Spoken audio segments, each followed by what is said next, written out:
It's Tuesday and we're ready to check out the vendors. We have 3 vendors in Tamriel that change what they carry on Tuesday mornings. We're going to start in Imperial City Sewers. We have Malabaltor treasure maps.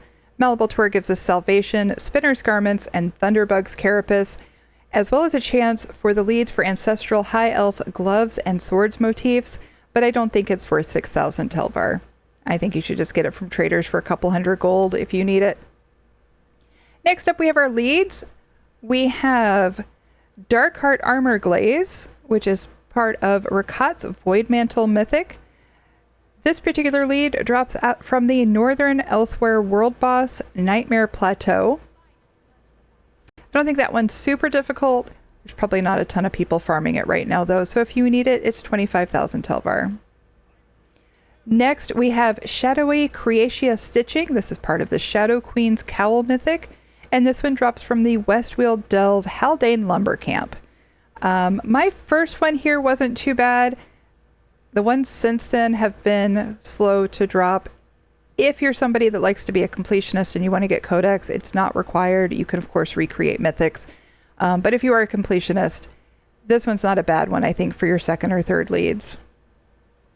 Our jewelry this week, we have Agility, which comes in Healthy, Robust, and Arcane in necklace and ring, as well as Hawk's Eye necklace and ring. Our scripts this week, we have Bound Affix Script Empower, adds Empower, a buff increasing heavy attack damage. Bound Focus Script Pull, adds a pull. And Bound Signature Script War Mage's Defense, adds a damage shield. And finally, we have the Cleave Arctic Blue skill style. This one is purchasable from Maj Elragath for 20 Undaunted keys. So I personally think keys are cheaper than Telvar, but I only PvP occasionally. So it's your choice. If you want to spend keys, it is available all the time from Maj for 20 keys. If you prefer not to do dungeons and run pledges, it's here for 65,000 Telvar. All right, let's head over to the Scholarium. We found our way to the Scholarium. Let's see what he has. We have Bound Affix Script Berserk, adds Berserk, a buff increasing damage done. Bound Affix Script Mangle, adds Mangle, a debuff reducing max health. Bound Focus Script Frost Damage, adds Frost Damage. And Bound Signature Script Anchorate's Cruelty, adds a Consumed Soul Gem to deal Oblivion damage effect. All right, Infinite Archive is next. Okay, let's see what Filer Ul has. I had to use magic. Starting off with Somerset treasure maps again, I don't think these are worth it. Somerset gives us Grace of Gloom, Griffin's Ferocity, and Wisdom of Vanis, as well as a chance for one of 4 book furnishings. If you're not sure how that works, check the link below. But I do think you can do better by just buying these off of Guild Traders. Next up, we have Big-Eared Ginger Kitten's Bait Mouse. This is one of 7 pieces, of course, for the Big-Eared Ginger Kitten pet. These pieces drop from the Somerset Public Dungeon, Carnwasten, and they run about 1,000 gold a piece on PCNA to just buy from traders. I don't think that's worth 3,000 archival fortunes either. Next up, we have companion equipment weapons. I typically don't recommend getting companion equipment. This way it is bound when you buy it from Filer Ul, and you're at the mercy of RNG as to what trait you get. I do think you'll have better luck just shopping at the traders.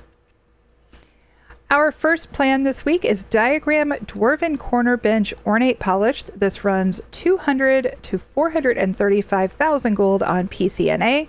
There are no listings on PCEU, making it a great time to pick it up. Next, we have Diagram Induril Canister Trinket. This runs 39 to 100,000 gold on PCNA, and there is one listing for 166,000 gold on PCEU. This is a great building block, especially for cobbling if you're into housing. Next, we have our leads. We have lead Aldmeri Golden Embellishments, which is one of 3 pieces of the Dreams and Memories music box. This one has been around since the introduction of Antiquity, so you probably already have it. The lead drops from any Thieves' Trove in all of the game, so chances are, if you've been playing for any length of time, you have gotten this one already. If not, and if you don't want to farm Thieves' Troves for it, it's here for 5,000 archival fortunes. And our second lead is Tentacled Tool Rack, which is one of 10 pieces of the Apocryphal Jewelry Station, and drops in Infinite Archive. If you're not getting leads from Infinite Archive, make sure you're killing the GW, the Pilfer, the little imp that shows up during boss fights sometimes, and doing your side bosses, the Portals to the Unknown. That's where a lot of my leads drop. Our third plan this week is Pattern High Elf Tapestry Eagle. This one's only about 12 to 15k on PCNA and 20 to 75k on PCEU. Most of them are under 50. The exchange rate's not horrible. It's not my favorite of the ones this week, but if you don't have it, for convenience, it is here for 2,000 Archival Fortunes. Next, we have our books. We have Preparing Necrom Quama 5th Draft. This one drops out of Infinite Archive, but the eidetic memory is in Telvanni Peninsula. And our second book is Torvasard's Journal. This one also drops in IA, or Infinite Archive, but the eidetic memory comes from a quest in Apocrypha called Chronicle of Fate.